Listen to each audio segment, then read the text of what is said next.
Hello friends, कैसे हैं आप लोग। मैं आपके लिए एक छोटी सी स्टोरी लेके आई हूँ जिसका नाम है ईमानदारी का गिफ्ट। मुकेश नाम का एक आदमी था जो बहुत ही गरीब था, मगर उसके जो सपने थे वो बहुत बड़े बड़े थे और वह एक छोटा सा पेंटर था। केवल सुबह और शाम के खाने का ही इंतजाम कर पाता था अपने परिवार के लिए, और वह भगवान से रोज यही बोलता, क्या भगवान, मैं गरीब ही रहूँगा हमेशा। मगर एक दिन अचानक उसे बहुत बड़े सेठ ने बुलाया और कहा, मुकेश, मैंने एक बोट बनवाया है जिसको तुम्हें पेंट करना है। देख कर बताओ तुम इसके कितने पैसे लोगे। मुकेश ने कहा, ठीक है, आप मुझे दिखा दीजिए बोट कहाँ रखा है। बोट देखकर मुकेश ने कहा, इस बोट के मैं ओनली 500 रुपये लूँगा। सेठ ने कहा, ठीक है, मगर ये बोट मुझे कल शाम तक तैयार चाहिए। कल सुबह तुम आकर अपना सारा सामान ले आना और इस बोट को पेंट करने लग जाओ। शाम तक इसे पूरा तैयार कर देना, क्योंकि मेरी फैमिली, मेरा परिवार नदी के उस पार घूमने जाएगा। मुकेश ने कहा, ठीक है सेठ जी। मुकेश दूसरे दिन आकर उस बोट को पेंट करने लगा और शाम को उसने पूरा करके सेठ के पास गया। सेठ ने कहा, पैसे तुम कल आकर लेना।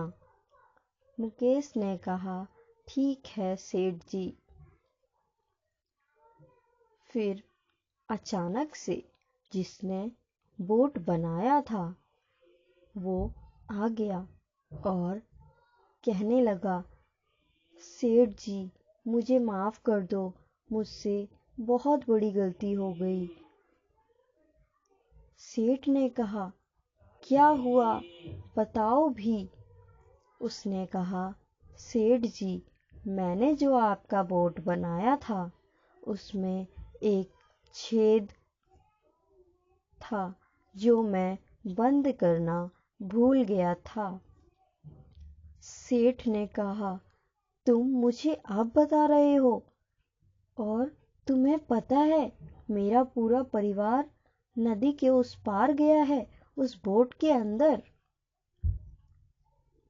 जिसने बोट बनाया था वो रोने लगा और कहने लगा, सेठ जी, मुझे माफ़ कर दो, मेरे से गलती हो गई। सेठ ने कहा, कोई बात नहीं। मगर अचानक सेठ को अपना परिवार आता दिखा और सेठ खुश हो गया। और अगले दिन जब मुकेश आया पैसे लेने तो सेठ ने मुकेश को 500 की जगह 600 रुपये दिए। मुकेश काफ़ी ईमानदार आदमी था। मुकेश ने कहा, सेठ जी, आपने मुझे गलती से 500 की जगह 600 रुपये दे दिए हैं। सेठ जी ने कहा, नहीं मुकेश, यह तुम्हारी ईमानदारी का गिफ्ट है जो तुमने मुझे बिना बताए उस छेद को बंद कर दिया जो उस बोट में था। मुकेश ने कहा, नहीं सेठ जी, मैं जितने पैसे बोलता हूँ मैं उतने ही लेता हूँ। सेठ ने कहा, नहीं, ये तुम्हारा गिफ्ट है, तुम इसे रख लो। फिर मुकेश उन पैसों को रख लेता है और सेठ जी से कहता है, सेठ जी, ये तो मेरा सौभाग्य था जो मुझे आपका बोट पेंट करने को मौका मिला, और वो छोटा सा छेद ही तो था जो मैंने बंद कर दिया था। तो फ्रेंड्स, कैसी लगी मेरी स्टोरी आपको? प्लीज़ लाइक करें और कमेंट्स में बताएं मुझे कैसी लगी मेरी स्टोरी। और उम्मीद है आप भी ईमानदार होंगे, और नहीं हैं तो आगे से होंगे। धन्यवाद।